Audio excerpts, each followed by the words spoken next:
Guys, it is time for week one predictions. Let's go. It has finally come. I am ready.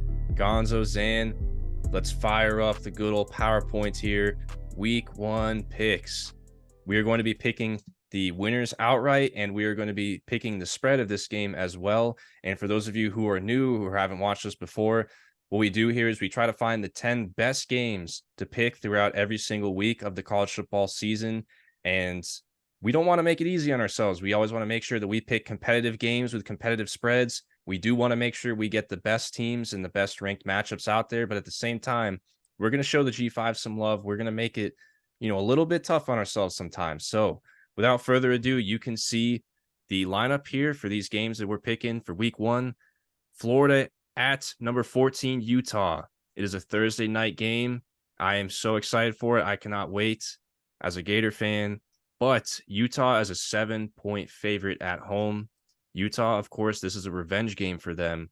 Gonzo, what do you got in this game? We got the Cam Rising status up in the air. We've got the revenge factor. We've got the game being in Salt Lake. To win the game, I like Utah. I think they're going to bring a raucous crowd. I think that defense is going to give Mertz all he can handle. Man, I hate to do this, but I do think UF's going to keep it close. I think it's going to be another dogfight.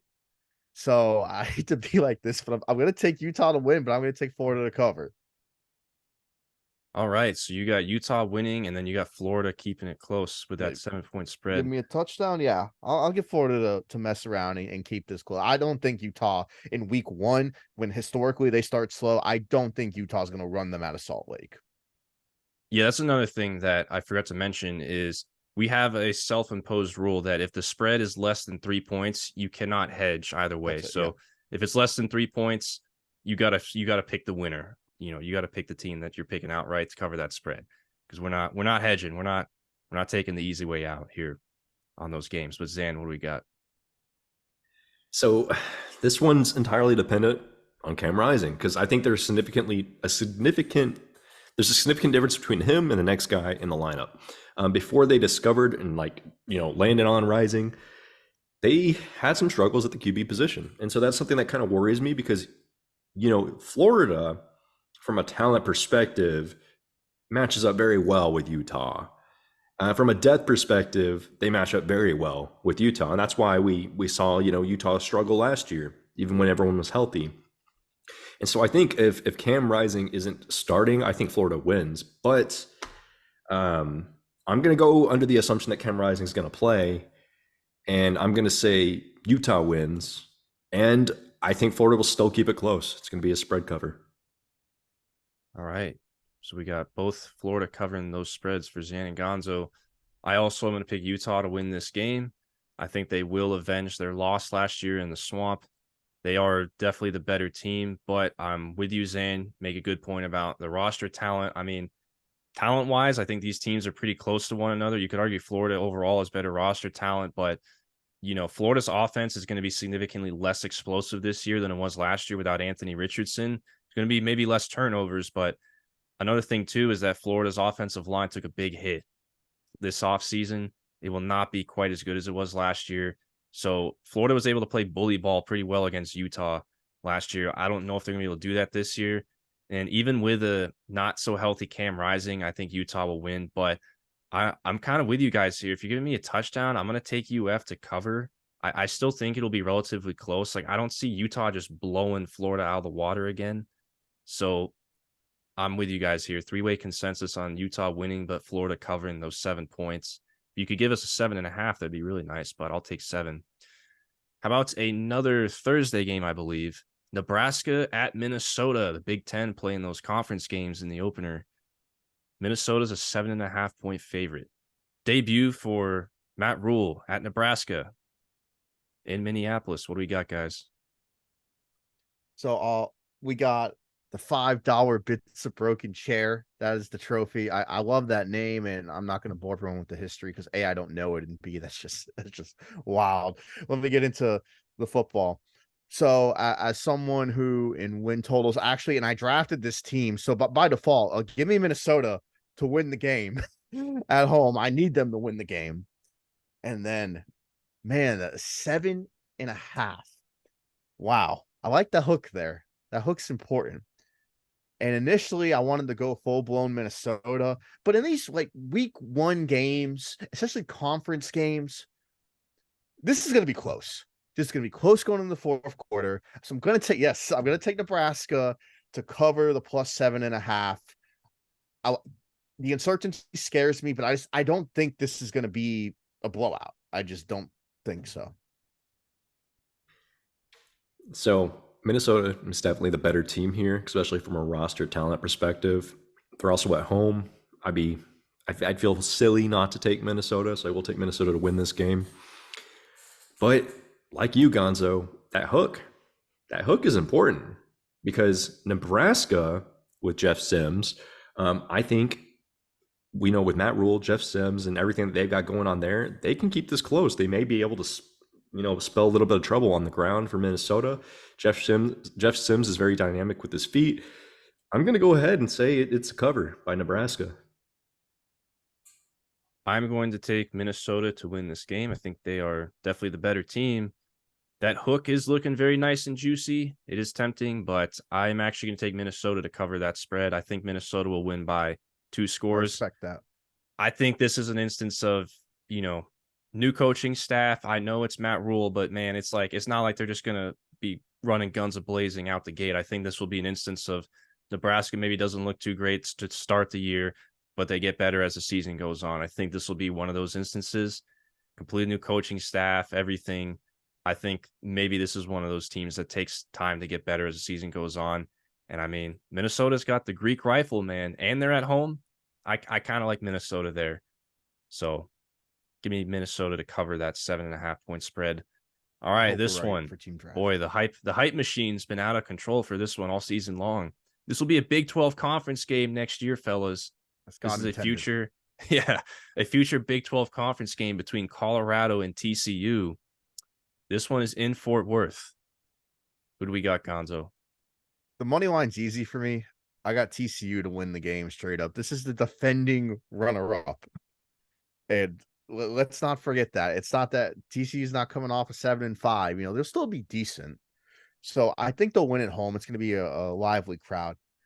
And I hate to again kind of play both sides, but you're giving me 21 points. I do not think Dion is going to get just run out of the building in his first Power 5 game.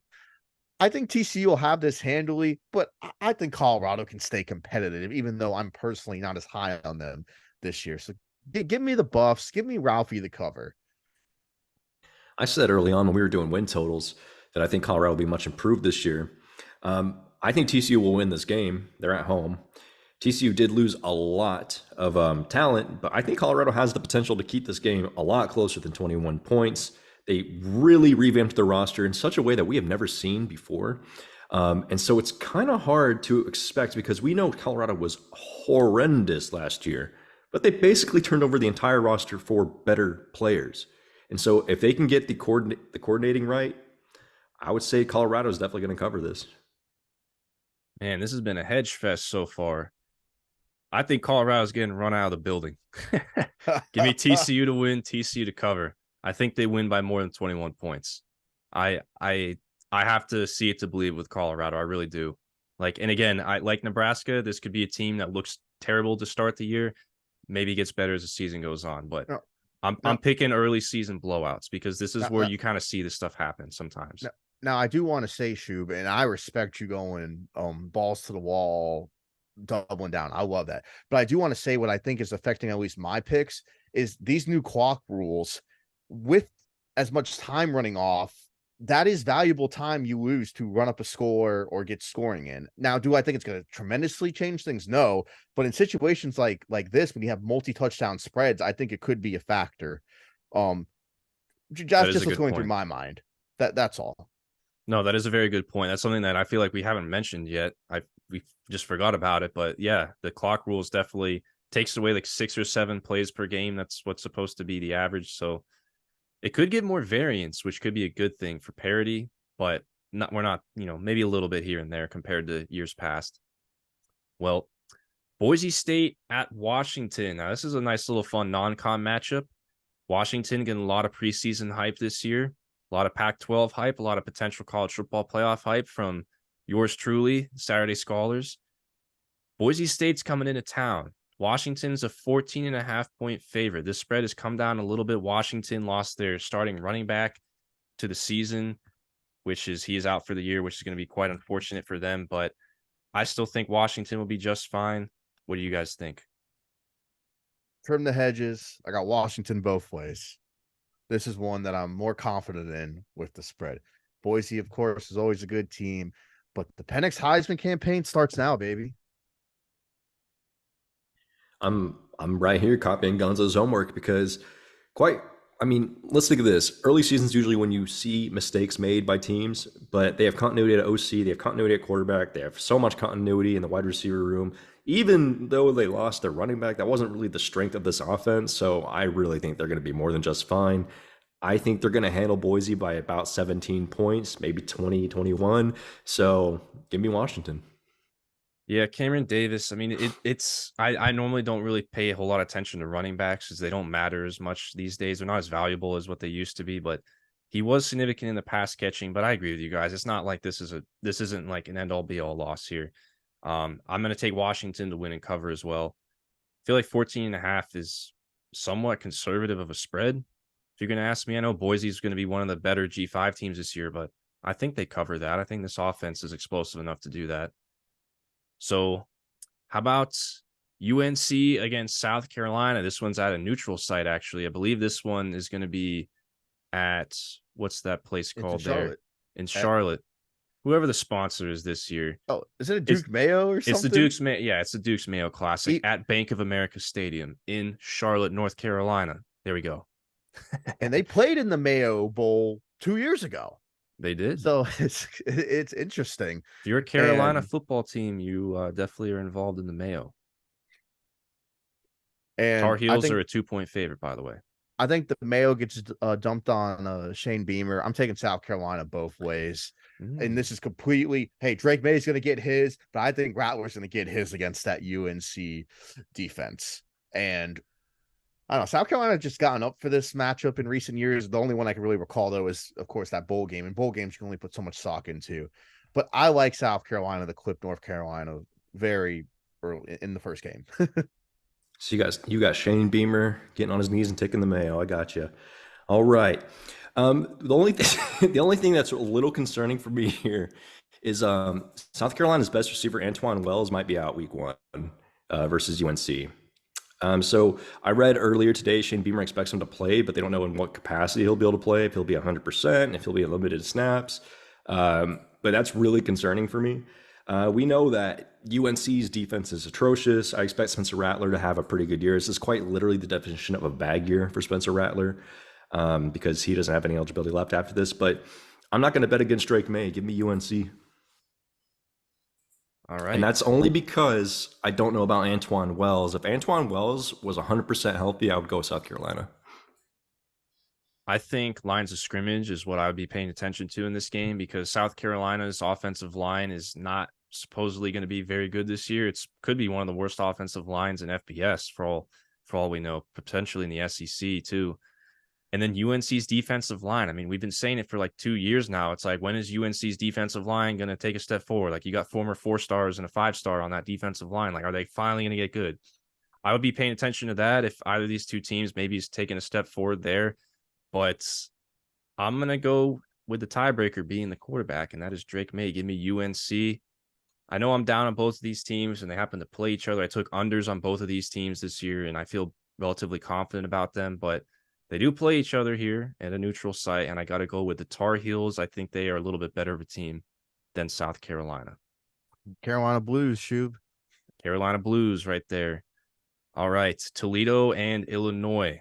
Had to add this one in here to the card last second, but you know, for those dynasty viewers out there, let's pick the Illini game. They're playing Toledo. This is one of the better G5 teams overall, and it's only a 9-point spread. I think this is a game where Illinois, if you don't come out sharp, like, you watch out. This could be a scare. So what do you guys think? So led by Kenton Peoples, led by Luke Altmaier in his debut. I think Illinois is going to do enough to win the game. But I think DeQuan, Finn, and Toledo are going to keep it close and cover. And this is one of those. This is one of those where I legit feel it like it's more than the hedge. I think Toledo has a half decent roster. I think they got some dudes on that defense, and I think they'll find a way to at least remain competitive with the Illini. Maybe lose the game by a touchdown. So I just know that Illinois has still a tremendous defense, especially on the defensive line.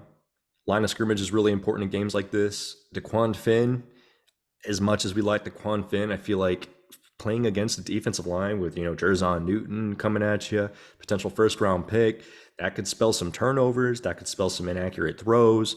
I'm going Illinois both ways. I think Illinois will win this game by about 10 to 14 points. It's not that I don't think Toledo's good. I just think it's an early season matchup. And Illinois has so much experience returning on the defensive line. I think it's going to be a big, big mismatch. Yeah, I'm going to take Illinois to win and cover as well for sort of those reasons, as as you were saying, Zan. The defense, I mean, they got legit NFL guys on the defensive line. It's just a big step up in competition compared to what Toledo normally sees. And then on top of that, I mean, I know the offense, we're a little skeptical with Luke Altmaier, but there still is a chance that Altmaier might actually end up being pretty solid, and he could be an upgrade over what they had last year at quarterback. So we just kind of don't know. But I think 9 points, I kind of feel like 10 points or more is comfortable in what I feel like taking here. So I'm going to take Illinois to cover those 9 points as well. And they're at home. I mean, I think this is one of those games where the spread's a little bit off. I think Illinois should be favored by a few more points. All right. West Virginia at Penn State. This will be an interesting home-on-home series, but I don't know if it's going to be that interesting this year. Penn State is at home. They're preseason number 7, and they're a 20.5-point favorite against the Mountaineers. What do you guys think? Penn State, this is kind of that make or break year, even with Aller getting his feet wet as the starter. I'm taking Penn State both ways. I don't think this is going to be remotely close. And Neil Brown is really going to have to start doing some squats because he will not be able to sit on this seat with how hot it's going to be after this game, especially if Penn State wins this thing like 55-10. So I was considering this. I'm definitely picking Penn State to win. Let's get that out of the way. I mean, they're at home, superior roster talent, easy. But then this is where it got a little tricky for me because I'm a firm believer in C.J. Donaldson, West Virginia's running back, and I think he may be one of the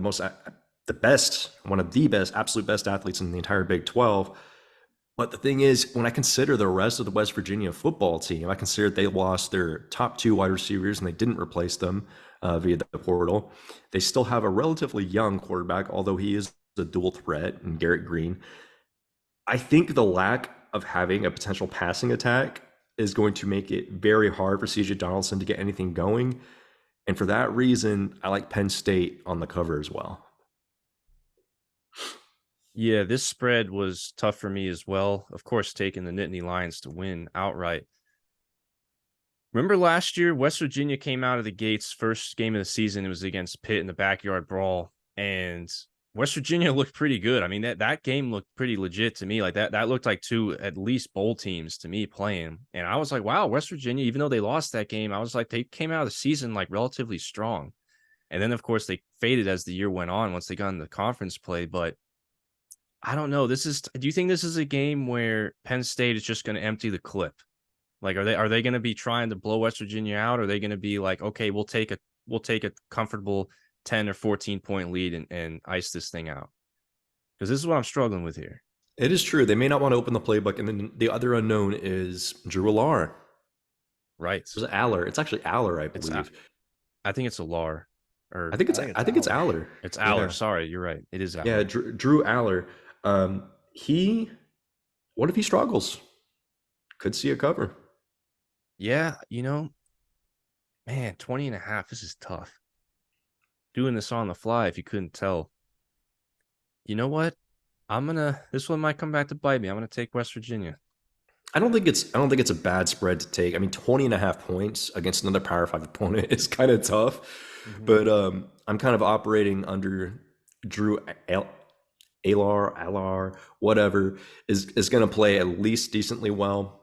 And that their defense, it's mainly Penn State's defense that's making me believe in that spread, that they're going to be able to hold West Virginia for most of the game, really. Yeah, I don't expect West Virginia to score many points. It'll just be how explosive is Penn State's offense. But hey, man, somebody had to take the nears to cover. I'll be that guy. But admittedly, not confident in that one. All right, how about some G5 love, boys? This one, see, it's kind of a shame that this one is played in week 1 because I legitimately think like these are two of the cream of the crop of G5, and they happen to be playing each other in non-conference play. South Alabama, who I think it should be the favorite to win the Sun Belt, is going on the road to NOLA to face Tulane at Yulman.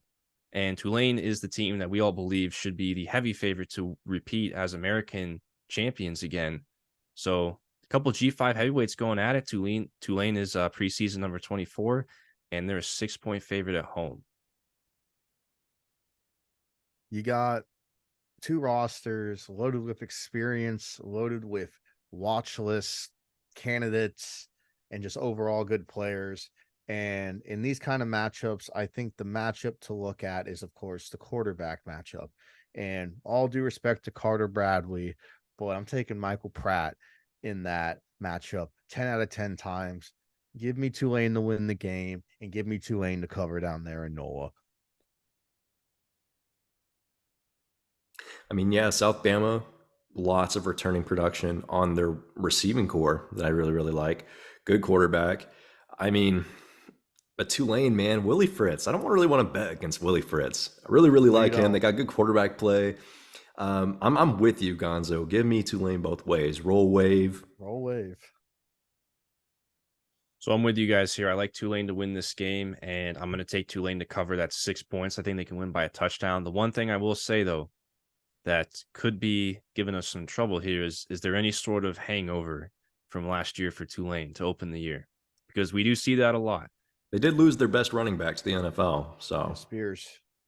Yeah, I would not be surprised at all if this one is competitive, but I think this is a game that if all these games in week 1 kind of suck and they're all blowouts and you're looking for something to watch, like watch this one because these are two of the better G5 teams, in our opinion. So this is the biggest game on the docket. LSU, number 5, is a 2.5-point favorite in Orlando against number 8, Florida State. The Noles, we all watched that game last year. They got the best of LSU. That was a pretty competitive game. Big win for FSU last year at the time. Can they sweep the 2-0 series head-to-head, or does LSU get revenge? Gonzo, I feel like I know where you're going with this one. Yeah, shocker. I'm taking LSU both ways. I just think year 2, there's continuity. Jaden Daniels is at least more improved than what he was coming in the week 1. FSU's not playing a week 0 opponent this year. And even though LSU won't have Mason Smith, I mean, ultimately, outside of a Aaron Donald type, I mean, not having a D Weinman does not absolutely make or break a college football game. So I think this is going to come down on the last possession in the 4th quarter in a high scoring game. Bet the over. But I'm taking LSU both ways and LSU to get revenge, but I am super nervous about it. this is no doubt going to be game of the week on the docket. Everyone's going to be watching this game. I truly think it's going to be close, and I know you guys are both high. Shoob's got LSU winning the Natty, but out of my team draft, I'm going to go for Florida State to win this game. All right. Well, for those of you who heard what Zan said, yes, if you haven't watched our prediction videos, our playoff prediction videos, I do have LSU winning the national championship. Go ahead and watch that video if you want to hear my reasons behind that.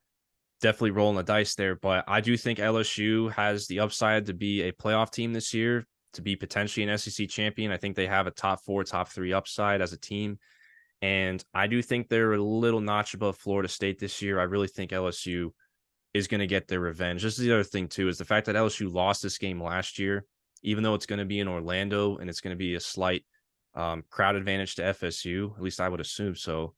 But even with all that being said, I really like LSU in this one. But this will be a great game. Like, this, 2 bona fide top 10 teams. I'm really glad that they scheduled this, except the fact that they had to put in a neutral site games. Like, come on, man, what are you doing? Play the games on campus. Yeah, let's not do a home and away. Do you want to schedule a neutral and a neutral? Yeah, let's do that. Dumb, man. Just so you can add a few extra dollars into your pocket, man. Like, come on. It's not worth it. Play the games on campus. All right. Clemson against Duke. This is the Monday night game. Now, maybe people won't be paying attention to this one as much as LSU, FSU, but like, I will be. yeah, I will be too. Clemson versus Duke, man. We're a Duke podcast this year. The Blue Devils are a 12.5-point dog. Gonzo, what do you have happening here? Man, this is a team I said could, as a bold pick, could win 10 games. And, beating Clemson would help achieve that goal. But the only problem is Clemson's had 8 months more. So they've had the whole offseason to prepare for Duke, the whole offseason to get it right, to bring Garrett in, to get Klubnik right. I got Clemson winning, and I'd feel different if this were later in the season, but I'm going to have Clemson cover as well. They've got their full attention on Duke, and as much as I love Riley Leonard, I think the Clemson defense is going to give him fits.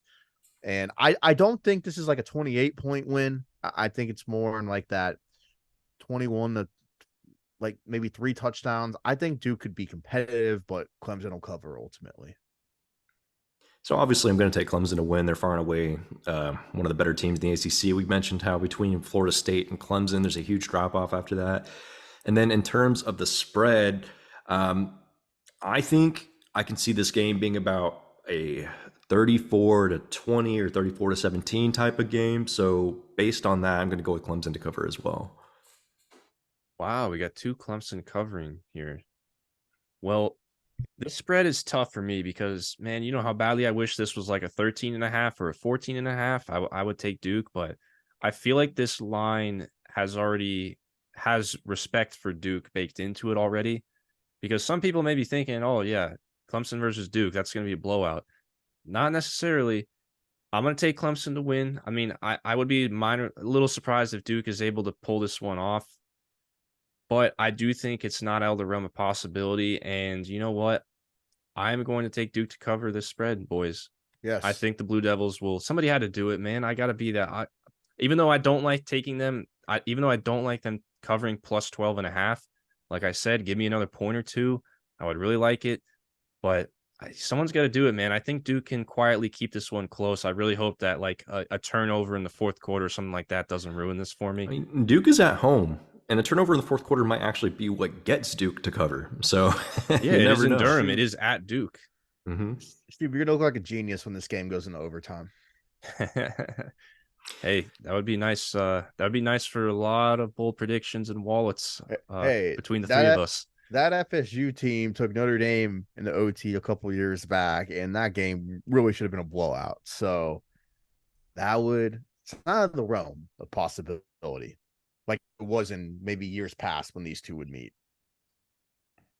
That is very true. Well, guys, that'll do it for this podcast. Hope you guys enjoyed. If you are listening on Apple, if you're watching on YouTube, appreciate it. Give us a like and always comment. Feel free to comment. Let us know what picks you guys like. Let us know who you're playing, who you're betting on, who you think's going to win, who you think's going to lose. Let us know all of it. We love to hear. We love to interact with you guys. And subscribe too if you haven't subscribed. If you like to hear what we have to say, give us a little bit of a subscriber button hit and check out our channel. I don't know if there's a better way to say it at this point. But without being said, thank you guys for listening. Thank you for watching. Week 1 is upon us, boys. Can't wait. It's going to be fun. This is the Saturday Scholars for Gonzo, Zan, and Shoob signing out. See y'all later. Have a great day.